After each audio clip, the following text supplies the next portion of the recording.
భాగస్వామ్యం అయినందుకు గర్వపడుతున్నాను. తెలుగు వారి అంకిత భావంతో నిరంతరం ఈరోజు తెలుగుదేశం పార్టీ 44వ ఆవిర్భావ దినోత్సవ సందర్భంగా ఈరోజు నెల్లూరు సిటీ కాన్స్టిట్యున్సీ పార్టీ ఆఫీసులో తెలుగుదేశం జెండా ఎగురవేయడం జరిగింది. ఈరోజు కాన్స్టిట్యున్సీలో 28 డివిజన్లలో ప్రతి డివిజన్లో తెలుగుదేశం పార్టీ జెండాను ఎగురవేశారు. తెలుగుదేశం పార్టీ ఎలా పుట్టిందో అందరికీ తెలుసు.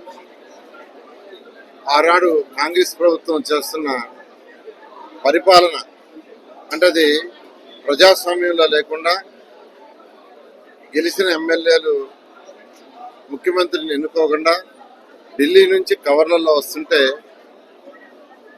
అది తెలుగువారి ఆత్మగౌరవం కరెక్ట్ కాదనే ఉద్దేశంతో స్వర్గీయ ఎన్టీ రామారావు గారు 1982 మార్చి 29 పార్టీ పెట్టడం, కేవలం 9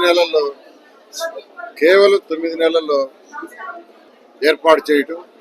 ఏర్పాటు చేసిన వెంటనే ఏదైతే ఆ రోజు పార్టీ ఏర్పాటు చేసే ముందు ఏదో కూడు గుడ్డ నీడ అనే నిదానంతో పార్టీని స్థాపించారో దానికి కట్టుబడి కూడు గుడ్డ నీడ ₹2 కిలో విద్యుత్ కానీ జనతా వస్త్రాలు కానీ పేదలకు ఇళ్ళు కానీ ఏర్పాటు చేసి, అంతేకాకుండా అనేక సంక్షేమ పథకాలు, అటు ₹2 కిలో బియ్యం, మహిళలకు ఆస్తిలో భాగం, చట్టసభల్లో మహిళలకి రిజర్వేషన్స్, అదేవిధంగా పద్మావతి మహిళా యూనివర్సిటీ, అదేవిధంగా పెన్షన్స్, అదేవిధంగా బీసీలకి, ఎస్సీలకి, మైనారిటీస్కి అనేక కార్యక్రమాలని సంక్షేమాలు చేస్తూ డెవలప్మెంట్ చేస్తూ ఈ రాష్ట్రాన్ని ముందుకు తీసుకుపోవడం జరిగింది.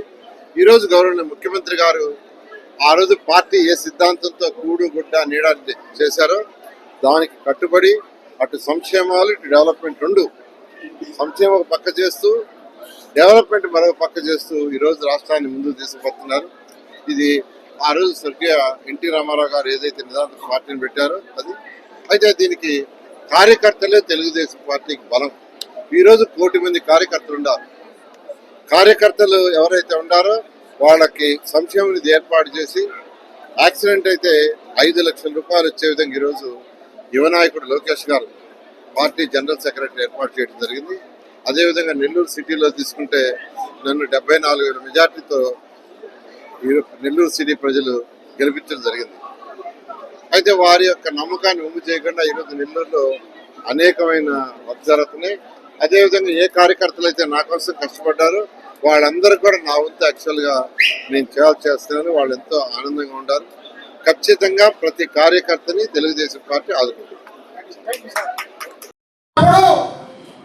ప్రజలు కొంచెం వేరే చేస్తారు.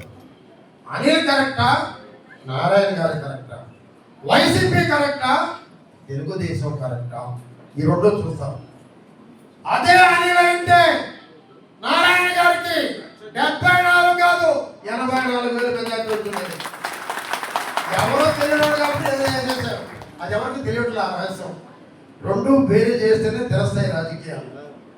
అటువంటి పార్టీలో ఈరోజు ఎన్టీఆర్ గారు పెట్టిన పార్టీ రాష్ట్రంలో కాపాడుకుంటున్నాం. ఎక్కడ అరాచకాలు చేయడంలా, మనల్ని పెట్టిన బాధలు పడ్డంలా, నాను చంపబోయి కాలు యాక్సిడెంట్లు మళ్ళీ తిరిగి మనం చేయలే, తిరిగినాడు సభలు పెట్టలా, రౌడీ షీట్లు పెట్టలా, పెట్టే తీసుకోలేకున్నాం. అలాంటి పరిస్థితి ఈ పార్టీ. ఎవరికి ఇబ్బంది పెట్టిన పార్టీ అంటే తెలుగుదేశం పార్టీ.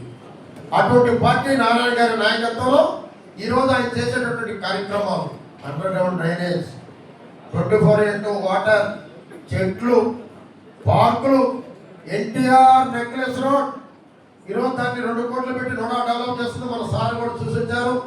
కాఫీ డే ఏదో పెడతారని చెప్పారంట. సార్ మీ ఆశీస్సుతో ఇప్పటిదాకా దాన్ని ఎంతో డెవలప్ చేశారు.